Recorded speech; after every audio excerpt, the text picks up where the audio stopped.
there appeared to be two channels of U.S. policymaking and implementation, one regular and one highly irregular. A channel that included then Special Envoy Kurt Volker, U.S. Ambassador to the European Union Gordon Sondland, Secretary of Energy Rick Perry, White House Chief of Staff Mick Mulvaney, and, as I subsequently learned, Mr. Giuliani. Mr. Giuliani's requests were a quid pro quo for arranging a White House visit for President Zelensky. Mr. Giuliani demanded that Ukraine make a public statement announcing the investigations of the 2016 election, DNC server, and Burisma. Mr. Giuliani was expressing the desires of the President of the United States, and we knew these investigations were important to the President. Everyone was in the loop.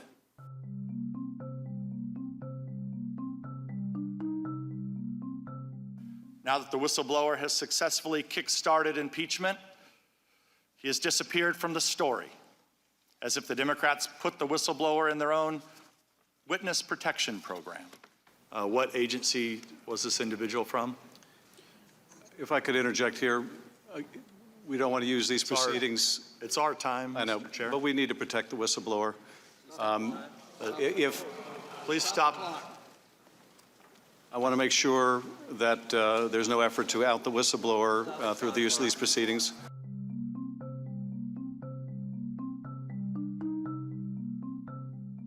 Individuals who apparently felt stymied by our efforts to promote stated U.S. policy against corruption, that is, to do our mission, were able to successfully conduct a campaign of disinformation against a sitting ambassador using unofficial back channels. Ambassador Yovanovitch, as we sit here testifying, the President is attacking you on Twitter. What effect do you think that has on other witnesses' willingness to come forward and expose wrongdoing? Well, it's very intimidating.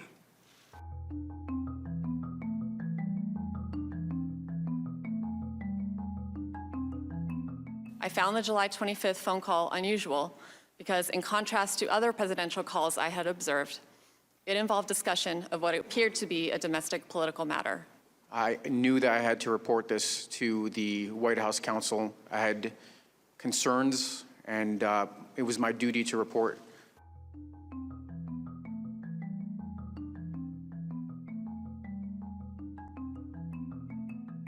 After the Zelensky meeting, I also met with Zelensky's senior aide, Andrei Yermak.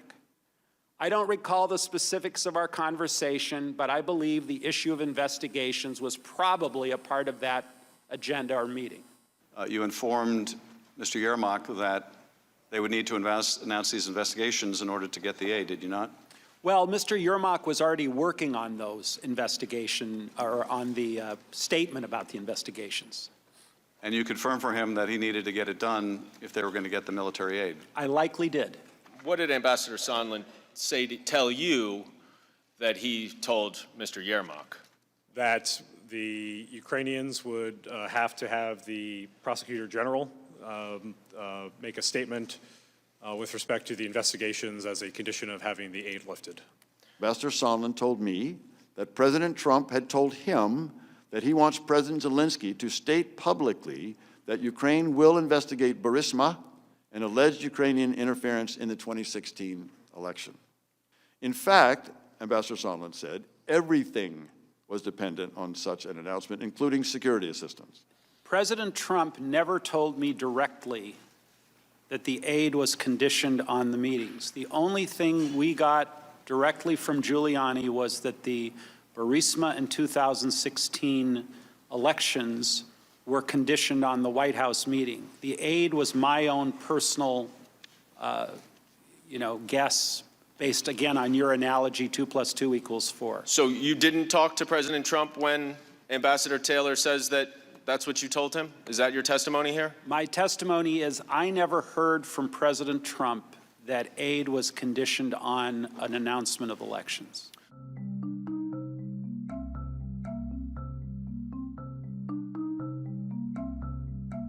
I heard Ambassador Sondland greet the president and explain he was calling from Kyiv. I heard President Trump then clarify that Ambassador Sondland was in Ukraine.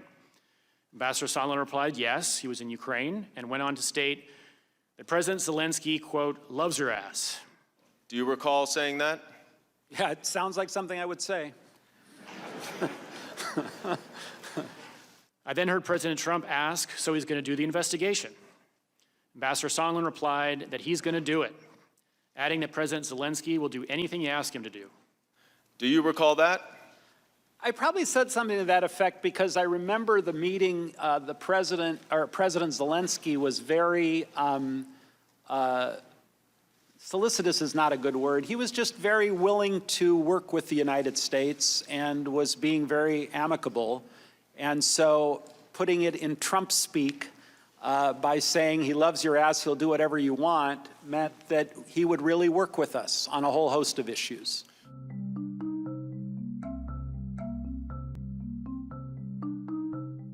Throughout this time, I understood that there was an important distinction between Burisma and Biden, and I urged the Ukrainians to maintain such a distinction. I did not know that President Trump or others had raised Vice President Biden with the Ukrainians, or had conflated the investigation of possible Ukrainian corruption with investigation of the former vice president. In retrospect, for the Ukrainians, it would clearly have been confusing. And those, again, are investigations into 2016 and Burisma/the Bidens. 2016 Burisma, the Bidens did not come up.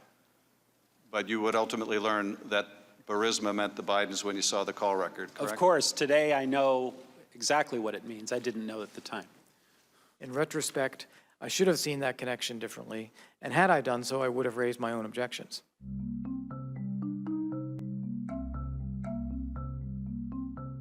He was being involved in a domestic political errand, and we were being involved in national security foreign policy, and those two things had just diverged.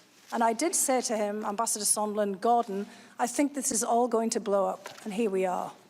What you've seen in this room over the past 2 weeks is a show trial. The planned result of 3 years of political operations and dirty tricks. Campaigns waged against this president.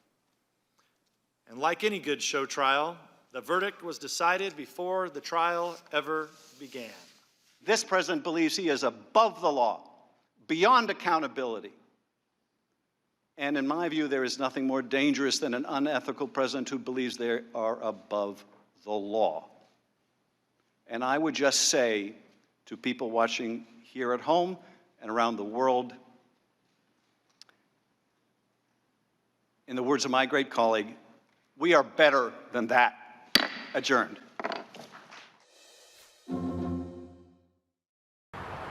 A quick trip to get coffee has left Kiefer Police Chief Johnny O'Mara with a bad taste in his mouth. When we get evidence on a label that, well, they don't appreciate you being there. His officer stopped by a Starbucks in Glenpool to grab 5 cups, all for his dispatchers working on Thanksgiving. But when the officer picked up the cups, this was printed. A customer pointed out to him that the label on the cup said pig.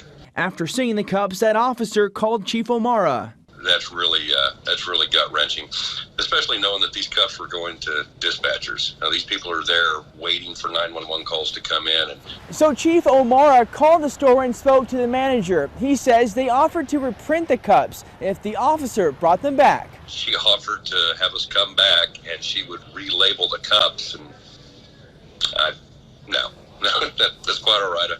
Not the kind of apology the chief was looking for. Instead, he took to social media, where the photo has taken off. It's not an earth-shattering event, but it's one more symptom of a society that is becoming contemptuous. We reached out to the Starbucks location. A manager on duty referred us to corporate, telling us the incident was being looked into. As for Chief O'Mara, it seems his officers won't be stopping by the store again. What I'd really like to say is, if you need us, we're here, and we're coming, and we'll be there for you. A small printed word on a coffee cup, causing quite the stir.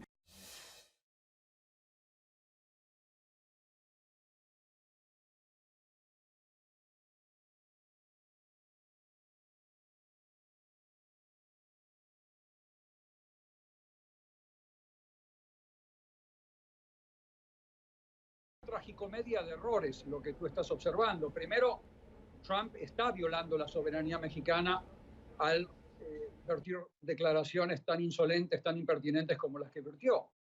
Es un intervencionismo implícito, amenazante, el que este charlatán que tenemos de presidente de Estados Unidos vertió en los últimos días. Por el otro lado, la tragicomedia de errores continúa en México. El gobierno mexicano es el que debería estar solicitándole a la Asamblea General de la ONU la inclusión de los grupos criminales que están desangrando a ciudadanas y ciudadanos mexicanos, la inclusión de esos dos grupos en la lista de grupos terroristas de la ONU, que le da validez universal, porque dentro de esa lista de grupos terroristas están todos los grupos y personas separadas que cometen crímenes de lesa humanidad, por ejemplo. Entonces, de la ONU tiene que enmarcar el gobierno mexicano y después la comedia de errores, la tragicomedia de errores continúa porque México aún tiene esos 29 instituciones antimafia ausentes del Estado mexicano, cuando 67 democracias que sí combaten el terrorismo y la delincuencia organizada, las tienen. La pregunta es por qué no las tienen a esas 29 instituciones que incluyen auditorías de partidos, auditoría de candidaturas, auditorías de empresas en sectores de alto riesgo, preventivas, todas esas 29 instituciones que México aún no tiene. Es una tragicomedia de errores que a México le está costando miles y miles de vidas si no se resuelve. A Estados Unidos hay que decirle gracias, pero no.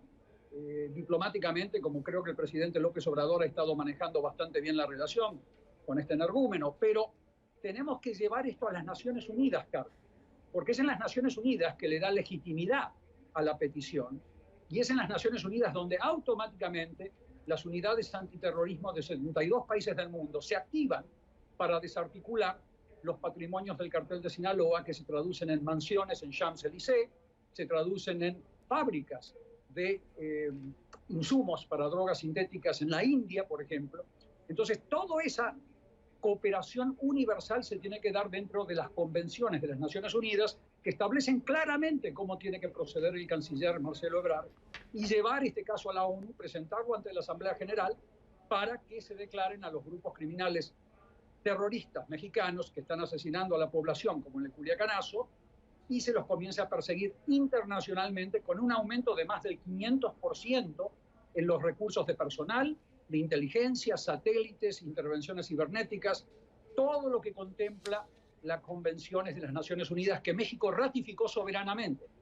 When you're talking about stalking, you're talking about a course of conduct that has the intent to intimidate, to cause fear, really to cause torment in another. And it's a course of conduct, meaning it's not one time, it's multiple times. And here we have alleged through the grand jury a course of conduct that spans a year or more of time. And we've seen some of the conduct reported in the news. We see a family tormented here in Utah.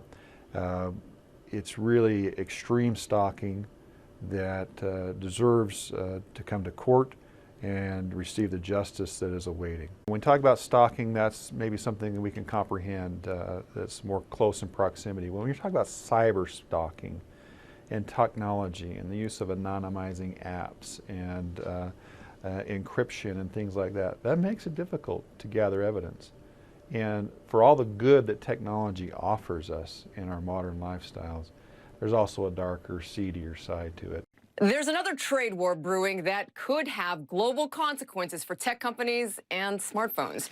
Japan dropping South Korea as a preferred trading partner, removing it from the so-called whitelist. That means big headaches for Japanese companies. Exports to South Korean companies now need more screening to make sure they're not being used for weapons or military applications.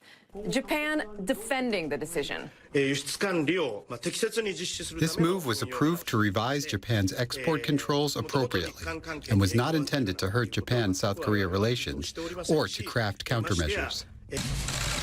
South Korea's president calling the move reckless and promising retaliation. If Japan, even though it has great economic strength, attempts to harm our economy, then the Korean government also has countermeasures with which to respond. A short time later, a government official said South Korea was taking steps to remove Japan from its white list. Moon's Democratic Party putting it bluntly, saying in a tweet that Japan's decision is an all-out declaration of economic war on our country. The trade spat between the two countries started last month when Tokyo placed export restrictions on 3 chemicals used to make high-tech products like display screens and memory chips. The materials are vital to South Korean companies, including the world's biggest smartphone maker, Samsung. Seoul sees Tokyo's restrictions as retaliation for a series of disputes dating back to the early 20th century when Japan occupied Korea. Japan has denied that's the case. Investors were already worried about President Trump escalating the U.S.-China trade war. Now this dispute between South Korea and Japan just adding more fuel to the fire. Japan's Nikkei fell more than 2%. South Korea's Kospi ending the day down about 1%. Sharice Pham, CNN, Hong Kong. El presidente de México fue breve. Hemos tenido diferencias a lo largo de la historia, pero también hay comunicación, hay relación económica, comercial, cultural. 36 millones de mexicanos en Estados Unidos. Lo otro.